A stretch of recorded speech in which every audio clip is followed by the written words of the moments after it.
Okay, here we are. We're back out with the wagon, and I just want to show you the best way that I've seen so far to bleed brakes. So I have the Porsche Brembos up here. Let's see if it'll focus. There's a part number. They got two bleeders here on both sides. So it's a little bit annoying. I don't have any help right now to bleed the brakes, and so what I did was I went out and I picked up this, let's see if it'll focus, a 7030.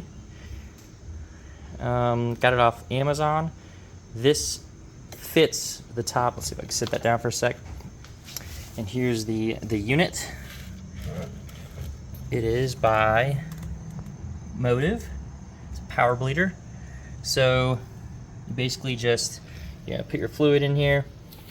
Let me pause it, lift up the hood real quick, and I'll show you.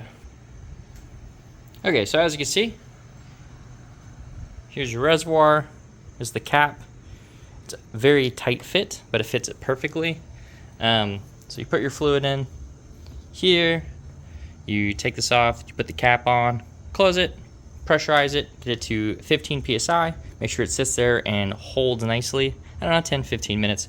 And then what you want to do is go to the furthest brake that's away from your master. So it's going to be the passenger rear one here.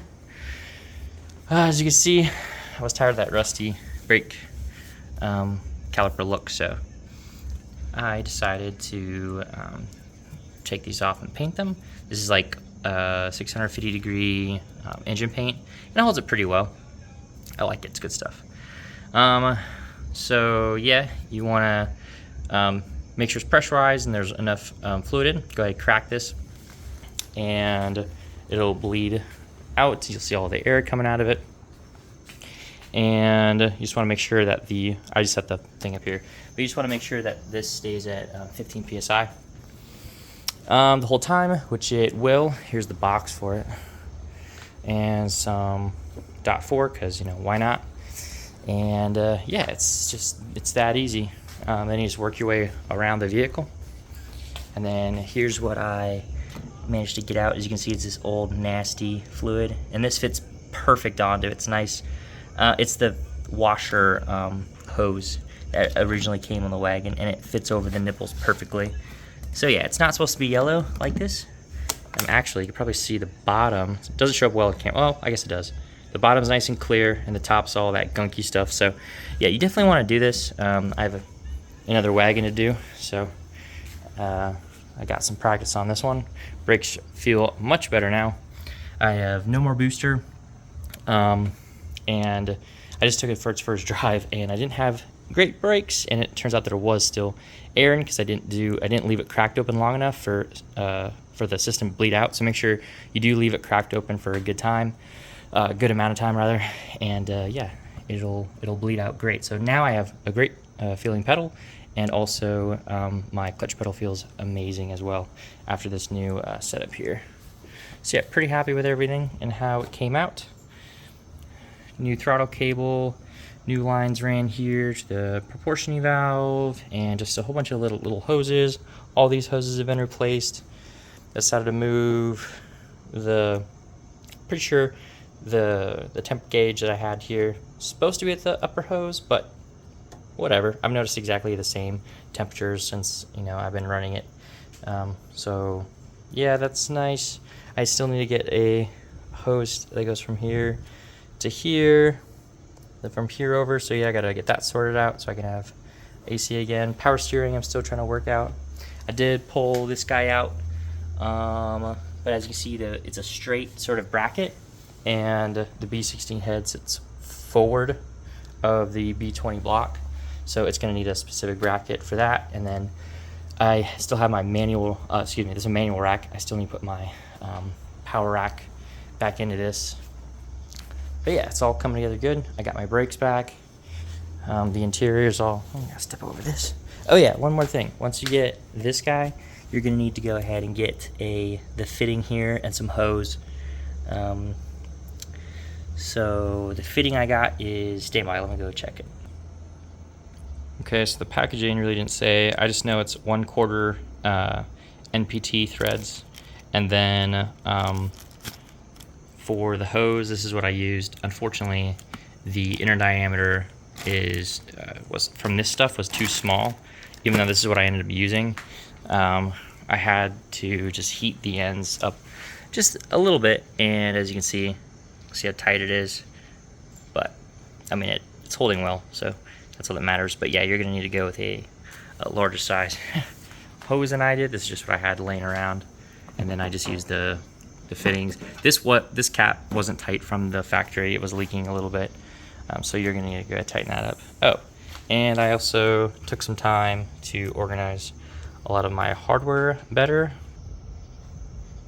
I got a lot of like miscellaneous stuff here, miscellaneous stuff, and even more. It's been very nice to actually have little like dividers for everything, so I can find things real quick.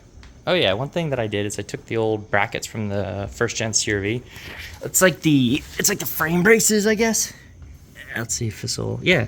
So right here where the pinch weld is for the wagons, this is the rear.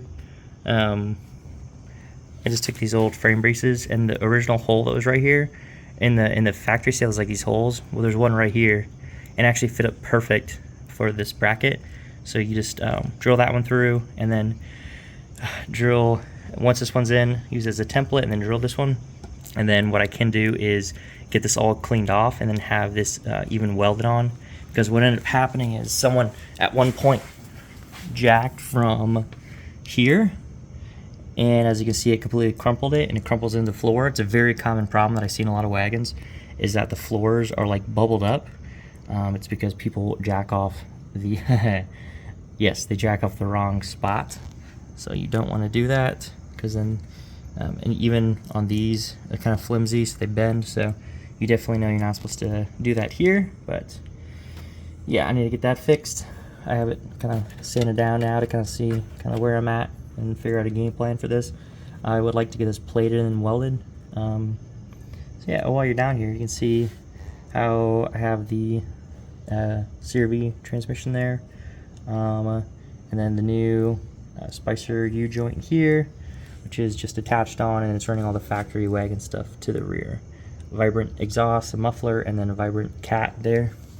And I guess while I'm here with them, these off, there's the front brake. Here's the other one.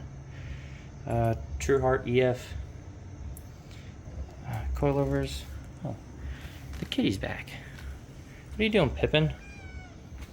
Yeah, you just come to hang out? Alright, we gotta go. We gotta go inside. It's getting late. And then these are the wheels that actually fit with these brakes because they're really big. Alright, just a random tangent, but yeah. I got this coming together really nicely, so just a few more things now, and we should be good to go. I'd like to get a wideband put in on that middle one, so that needs to happen. Then I got a new shifter on, and then seats. I know the EFs have different, like excuse me, the Civic Wagons from the 88 to 91 have a different location for where the seats bolt up, how they bolt up from the 90-91, and then the other EFs aren't like the same. So like the seat rails that you get to run in, whatever kind of seats I'd like to run. I think some Momos in here, maybe, and a Momo steering wheel. But yeah, I'm gonna have to get some custom, seats made up for it. All right, that's all I got for tonight. I'm gonna go now. See ya.